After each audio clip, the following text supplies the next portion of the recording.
I would love this time of the day and this particular day because we get to pick a pop check. And I'll tell you what, it doesn't happen very often, Pat. We spin that wheel and we pick a pop check, and we've done that, and it came up Rachel, which is terrific. We had a wonderful conversation. I never feel like we finished the conversation. You know what I mean? Yeah. But Rachel Isaac is a pastoral counselor, and she joins us now. Rachel, welcome back. How are you? Wonderful. Thank you so much for having me. Well, glad you could do it. Yeah. And a lot to talk about today. Yes, absolutely.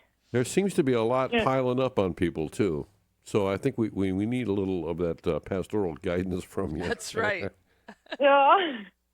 Yeah, no, there definitely does. And I think with all of that and the busy schedules that we have and all of those sorts of things, I think a lot of us can be experiencing burnout, maybe especially this time of year. Summer gets very busy and we think it's going to be calm and relaxed, and then it's not.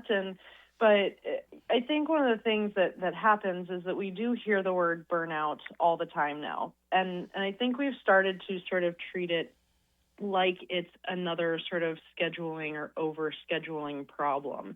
We often think, if I could just get through this week, or once this project's over, I'll feel better.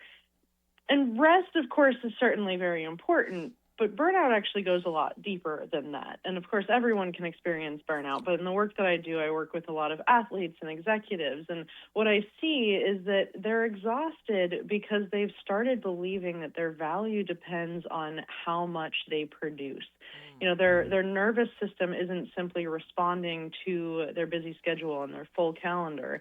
It's ultimately responding to the belief that slowing down isn't safe.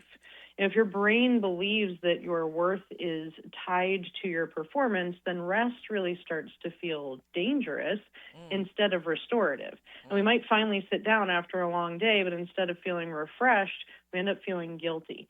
And in that moment, that's our nervous system saying, if I'm not producing, who am I? And I think a really important question for us to answer is, if I accomplished nothing tomorrow, would I still believe that I have value? And for many people, that's a really difficult question to answer, actually. But as Christians, we're reminded that our identity isn't something that we earn. It's something that we receive, right? Before Jesus performed a single miracle or he healed anyone, God the Father said, "This is my beloved Son," right? His identity came before any performance, if you will, and the same is true for us.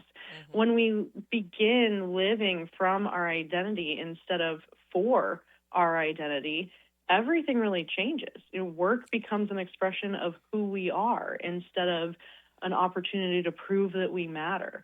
And actually, ironically, people often perform better when they stop trying to earn their worth through performance. So if you're feeling burnt out today, I would really encourage, don't just ask, what can I take off my plate? And also ask, what belief am I carrying that God never asked me to carry? Because ultimately that is where we can begin to refocus on who God actually created us to be.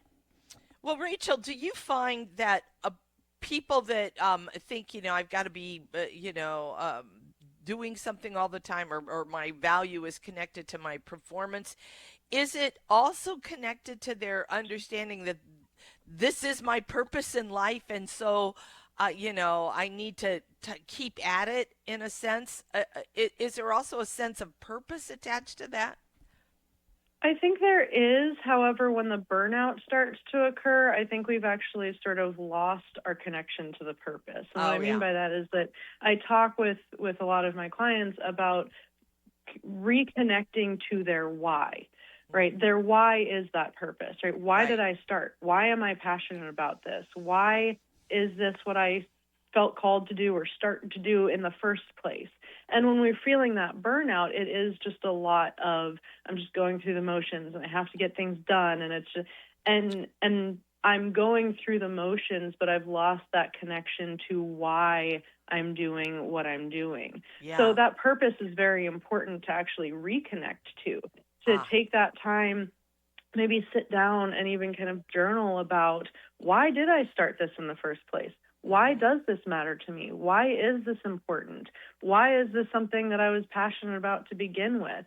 So that we can bring that why and that purpose back into our work. Because when we're experiencing that burnout, we've actually really lost that connection or lost sight of our purpose or our why. I And, love that.